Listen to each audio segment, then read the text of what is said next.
17 বছর আগে 27তম বিসিএস এর নিয়োগ বঞ্চিত 1137 জনের চাকরি ফেরত দেওয়ার নির্দেশ দিয়েছেন আপিল বিভাগ।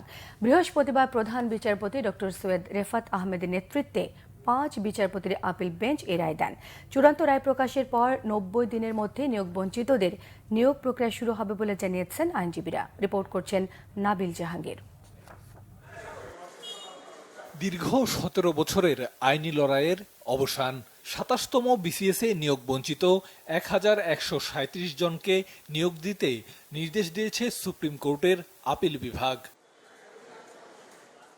2007 সালে 27তম বিসিএসে প্রথম মৌখিক পরীক্ষায় উত্তীর্ণ হন বিভিন্ন ক্যাডারের 1137 জন, কিন্তু 11 সরকার তাদের সেই নিয়োগ চূড়ান্ত না করে আইন বহির্ভূতভাবে দ্বিতীয়বার মৌখিক পরীক্ষা নেয়। এর বিরুদ্ধে শুরু হয় বঞ্চিতদের আইনি লড়াই।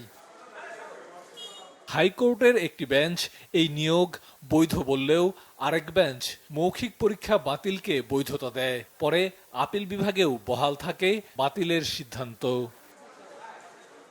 5 আগস্ট দেশের পট পরিবর্তনের পর নিয়োগ বঞ্চিতরা ফের রিভিউ পিটিশন দায়ের করেন সর্বোচ্চ আদালতে, যার চূড়ান্ত রায় এলো বৃহস্পতিবার। বিচার বিভাগের যে ক্ষতিটা হয়েছিল, বিচার বিভাগের যে দায়টা রয়েছে, সেই দায় থেকে কিছুটা হলেও দায় মুক্তি হবে আজকের এই রায়ের মধ্য দিয়ে।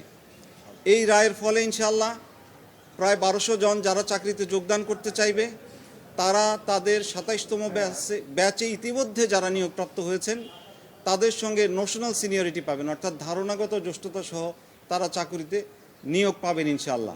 সেই সময়কার ফেসি সরকার আমাদেরকে গলা টিপে হত্যা করা হয়েছিল। ডোর টু ডোর হেঁটেছি, আজকে যে রায় পেলাম আলহামদুলিল্লাহ, আল্লাহর কাছে শুকরিয়া আদায় করছি। আইনজীবীরা বলছেন, রাজনৈতিক কারণেই এমন দুর্ভাগ্য নেমেছিল বঞ্চিতদের ভাগ্যে।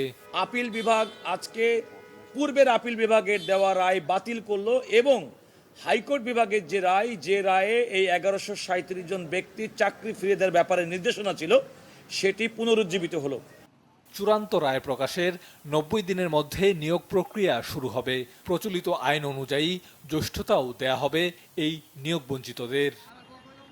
নাবিল জাহাঙ্গীর, বাংলা ভিশন, ঢাকা।